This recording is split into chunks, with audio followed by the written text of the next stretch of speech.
Hello friends, I am Kirti and welcome to my channel. इस video में हम देखेंगे रुद्रम मिसाइल के बारे में। सब कुछ दुख देने वाली दुश्मन असेस्ट को निशाना बनाएगा रुद्रम। तो ये एंटी रेडिएशन मिसाइल के बारे में सब कुछ पूरा डिटेल इस वीडियो में जानेंगे, तो वीडियो पर बने रहिए अंत तक। और चैनल पे नए हैं तो सब्सक्राइब करके बेल आइकन प्रेस कर दीजिए। इस मिसाइल का नाम रुद्रम जो है संस्कृत के शब्द से रखा गया है रुद्रम, जिसका अर्थ होता है सभी दुख दूर करने वाला। और यह मिसाइल जो है स्वदेशी एंटी रेडिएशन मिसाइल दुश्मन के एयर डिफेंस सिस्टम को निशाना बनाएगी। अब भारत ने 9 अक्टूबर को पहली स्वदेशी एंटी, क्योंकि ये पहली है इसलिए इम्पोर्टेंट है, पहली स्वदेशी एंटी रेडिएशन मिसाइल, ये फर्स्ट एंटी रेडिएशन मिसाइल है, रुद्रम का टेस्ट किया है जो सफल रहा है। यह मिसाइल इंडियन एयरफोर्स के लिए बनाई गई है। यह टेस्ट सुखोई 30 MKI जेट से उड़ीसा के बालासोर स्थित इंटीग्रेटेड टेस्ट रेंज पर किया गया था। इस मिसाइल को भारतीय परंपरा को कायम रखते हुए संस्कृत शब्द रुद्रम नाम दिया गया है। इस मिसाइल को क्योंकि इसमें ARM एंटी रेडिएशन मिसाइल भी शामिल है। इस शब्द के कई अर्थ हैं, इनमें एक अर्थ दुखों को दूर करने वाला है। सही मायनों में रुद्रम मिसाइल हवाई युद्ध में दुखी करने वाले दुश्मन के राडार को उड़ाकर अपने नाम को सही साबित कर सकती है। अब रुद्रम क्या है और यह युद्ध में किस तरह मिसाइल इंडियन एयरफोर्स के लिए निर्णायक भूमिका निभा सकती है। DRDO के अधिकारियों का कहना है कि रुद्रम मिसाइल ने एक बार टारगेट लॉक किया तो वह रेडिएशन सोर्स बंद होने के बाद भी सटीकता के साथ उसे निशाना बना सकता है।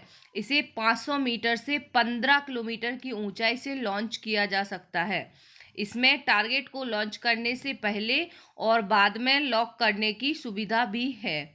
रुद्रम को किस तरह से डेवलप किया गया है, अब देखेंगे कि Rudram air to surface missile है। ये क्वेश्चन बन सकता है यदि आप कॉम्पिटिटिव एग्जाम की तैयारी कर रहे हैं, तो सरफेस टू सरफेस या एयर टू सरफेस किस टाइप की मिसाइल है रुद्रम, तो ये है एयर टू सरफेस, ये याद रखेंगे, जिसे defence research and development organisation ने बनाया है। DRDO ने एंटी रेडिएशन मिसाइल बनाने का काम 8 साल पहले शुरू किया था।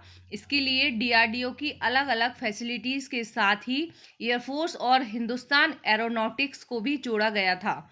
फिलहाल इसे सुखोई 30 MKI से टेस्ट किया गया है। इसे राफाल जैसे अन्य फाइटर जेट के साथ भी जोड़ा जा सकता है। चूँकि मिसाइल को बेहद कॉम्प्लेक्स और सेंसिटिव फाइटर जेट से लॉन्च किया जाता है, इसे बनाने में कई चुनौतियां भी आई हैं। हवाई युद्ध में इसका होना कितना महत्वपूर्ण है, रुद्रम को सीड मिशन के क्षमता को बेहतर बनाने के लिए किया गया है। ये मिशन भी पूछा जा सकता है, तो कौन से मिशन की क्षमता को बेहतर करेगा, तो ये करेगा सीड मिशन की क्षमता को बेहतर बनाने के लिए किया गया है।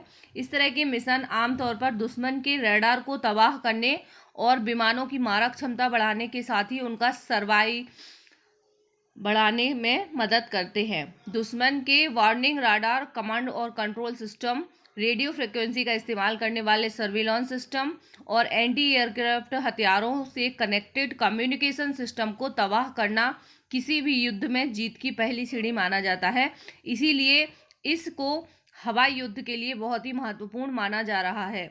क्या चीन और पाकिस्तान के खिलाफ रुद्रम हमारी स्थिति को मजबूत करेगा, तो एक्सपर्ट की माने तो चीन और पाकिस्तान के लिए कोई बहुत बड़ी चिंता का विषय नहीं होना चाहिए। चीन के पास तो पहले से ही इस तरह की मिसाइल्स हैं, लेकिन यह भारत को हवाई युद्धों में और ताकतवर बना देगा, इससे हमारी युद्ध क्षमता को बढ़ा देगा। इससे पहले भी DRDO ने पूर्वी लद्दाख में चीन के साथ चल रहे सैन्य संघर्ष में के बीच कई टेस्ट किए थे। यह एंटी रेडिएशन मिसाइल, चूंकि ये एंटी रेडिएशन मिसाइल है, तो ये क्या होती है, एंटी रेडिएशन मिसाइल दुश्मन के एयर डिफेंस राडार को डिटेक्ट, लोकेट और तबाह करती है। अक्सर इन मिसाइल्स को स्पेशलिस्ट एयरक्राफ्ट से जोड़ा जाता है ताकि सीड का फुल फॉर्म है suppression of enemy air defence, यानी दुश्मन के एयर डिफेंस को तबाह करना, मिशन में इस्तेमाल किया जा सके। यह सिर्फ राडार को ही डिटेक्ट नहीं करती, बल्कि एयर डिफेंस सिस्टम के अन्य कंपोनेंट, कम्युनिकेशन एसेट्स और अन्य रेडियो फ्रिक्वेंसी सोर्सेज को भी डिटेक्ट करके तबाह करती है। मिसाइल में इनर्शियल नेविगेशन सिस्टम होता है जो कंप्यूटराइज होता है और ऑब्जेक्ट की पोजीशन के मुताबिक बदलता रहता है। साथ ही सैटेलाइट बेस्ड जीपीएस से भी जुड़ा होता है। डीआरडीओ के अधिकारियों का कहना है कि रुद्रम मिसाइल ने एक बार टारगेट लॉक किया तो वह रेडिएशन सोर्स बंद होने के बाद भी सटीकता के साथ उसे निशाना बना सकता है और 500 मीटर से 15 किलोमीटर की ऊंचाई से इसे लॉन्च किया जा सकता है। अब रुद्रम के बारे में यदि फाइनली शॉर्ट में कंक्लूजन में देखें तो यह क्या है, एक एंटी रेडिएशन मिसाइल है जिसे रेडियो संदेश भेजने वाले राडार एवं अन्य सिस्टम को तबाह किया जा सकता है। ये है जैसे यहाँ से ये राडार है और राडार को यहाँ से ये मिसाइल दाग देगी और ख़त्म कर देगी निशाना बना के। इसका मुख्य काम रहेगा दुश्मन के एयर डिफेंस सिस्टम को एक्टिव करने वाले राडार, एंटीना और अन्य सर्विलांस सिस्टम का पता लगाना और उन्हें तबाह करना। इससे दुश्मन का एयर डिफेंस सिस्टम कमज़ोर होगा और यदि दुश्मन ने रेडियो सिग्नल बंद किए तो क्या होगा, इन परिस्थितियों में भी यह मिसाइल सिस्टम टारगेट को तबाह कर देगी और इसके लिए इसमें कंप्यूटराइज्ड नेविगेशन सिस्टम है जो जीपीएस पर चलेगा। यह इंडियन एयरफोर्स को कब तक मिलेगा, इस पर और टेस्ट होने हैं। जब सभी टेस्ट सफल हो जाएंगे तब इसे इंडियन एयरफोर्स में जोड़ा जाएगा और यह सुखोई 30 MKI से जोड़ा है। 500 मीटर से 15 किलोमीटर तक की ऊंचाई से निशाना साधा जा सकेगा और आवाज़ की स्पीड से 2 गुना स्पीड से यह मार करेगा।